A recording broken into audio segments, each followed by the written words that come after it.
Dans les espaces pastoraux du Verdon, l'enjeu est double. Il s'agit à la fois de maintenir et faire vivre une activité économique structurante pour le territoire. Il s'agit aussi d'arriver à maintenir et préserver un réseau d'habitats favorable à tout un cortège d'espèces liées au milieu ouvert. Alors les deux papillons donc, sur lesquels on a travaillé, il y a premièrement l'Apollon, Parnassus apollo, qui est un grand papillon majestueux, emblématique des montagnes d'Europe.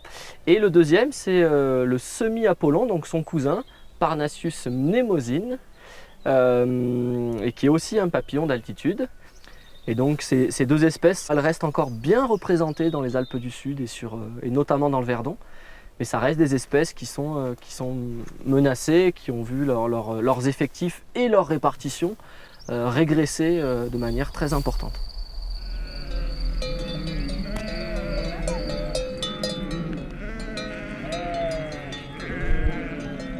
Barbara, si tu peux nous présenter ton exploitation. Alors on a 330 brebis mères. Du coup on utilise des prairies qui sont plus bas, là, qui sont dans un ancien marécage asséché là, au plan de la Palue. Où là on fait manger les mamans quand elles reviennent d'estive et puis avant qu'elles aient leurs petits, parce que l'herbe est plus riche, voilà, on les fait manger là. Et on fait aussi le foin. Donc là en ce moment on fait le foin. Et ensuite on mange aussi autour du village, donc dans ce genre d'endroit. Voilà, là c'est pratique aussi quand les mamans vont annuler parce qu'elles ne sont pas loin, on peut les rentrer en bergerie facilement. Ensuite on part aussi dans la colline, toute cette colline-là et puis beaucoup plus haut. Hein, on suit l'herbe en fait, on suit la pousse de l'herbe. Et on va manger dans cette colline. Et puis l'été on part en estive, donc on fait une mini transhumance. Souvent on a tendance à opposer activité humaine et biodiversité. Et alors que bien souvent, la plupart des espèces ont coévolué avec les activités humaines. Et là, on a un exemple, par exemple, d'un papillon qui va être inféodé à des milieux ouverts ou semi-ouverts qui n'existeraient pas ou pas de cette manière-là s'il n'y avait pas d'activité humaine. Il y a une notion qui est également importante à prendre en compte, c'est l'échelle du paysage. On parlera notamment de mosaïque paysagère, puisque c'est cette mosaïque qui va être favorable à un ensemble d'espèces qui auront besoin non pas seulement d'un type de milieu, d'un habitat spécifique, mais d'un ensemble de milieux. Je pense que ce mot mosaïque, il est vraiment important et vraiment caractéristique pour beaucoup d'espèces. On a ces milieux ouverts fleuris, ces zones plus humides et fraîches, ces boisements, ces zones profondes et riches, et puis les crêtes qui sont plus hauts aussi. Donc voilà, on a un peu tous les éléments qui vont être importants. On monte le troupeau et on se rejoint à plusieurs éleveurs. Du coup, on met les troupeaux ensemble, donc ça fait à peu près 1700 bêtes, je crois, ou 1800 bêtes, un courchon. Et le berger donc reste là-haut tout l'été, il a une cabane, le berger, etc. Il garde les brebis, il part tôt le matin, il les fait manger. Et puis après, elles vont chômer. Là, les miennes, elles sont sous les arbres. Hein. C'est l'heure où on chôme. Chômer, ça veut dire faire la sieste et ruminer tranquille quand on est une brebis. Hein.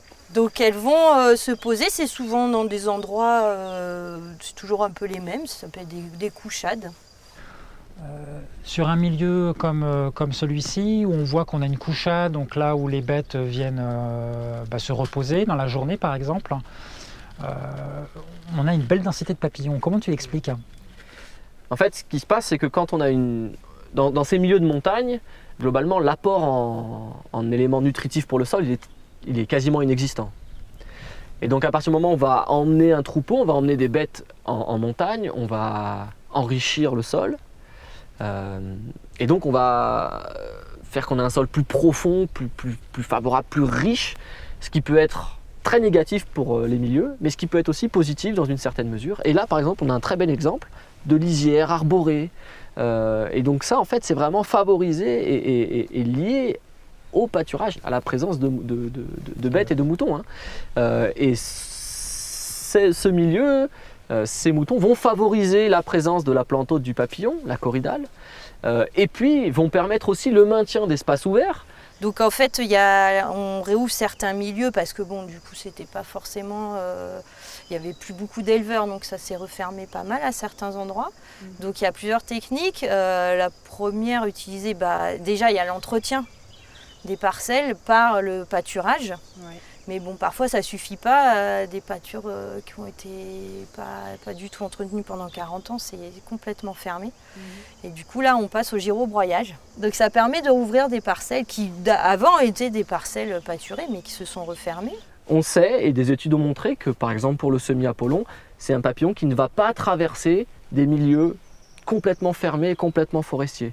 Donc imaginons une crête avec une belle population de semis-apollon sur un bout de la crête, une belle population à un autre bout de la crête, et puis une fermeture des milieux au milieu, une forêt qui va s'installer relativement dense, et bien on va isoler les deux populations qui ne vont plus être connectées. Donc ça c'est un vrai problème, une problématique à large échelle et sur un pas de temps qui est assez large. Mais aujourd'hui, quand on couple ça avec le réchauffement climatique et dans un contexte plus général de disparition de ces espèces-là, eh bien, on en arrive globalement avec une problématique qui devient majeure et des espèces qui sont aujourd'hui emblématiques de cette fermeture des milieux et qui, en les étudiant, permettent de mieux comprendre ces fermetures de milieux et qui permettent de mieux comprendre et de mieux cerner aussi les endroits où la restauration de certaines pelouses, de certains milieux ouverts, paraissent essentiels et nécessaires dans le cadre plus général, on va dire, de la trame verte et bleue du parc. Finalement, il y a un réel lien entre le pastoralisme et la trame verte et bleue, puisque les éleveurs sont des gestionnaires des milieux et de la ressource. Et donc, dans le cadre de la trame verte et bleue, le plan d'action doit être une opportunité à la fois pour la biodiversité, mais aussi pour répondre aux enjeux pastoraux, pour maintenir l'activité pastorale et donc une bonne gestion de ces milieux.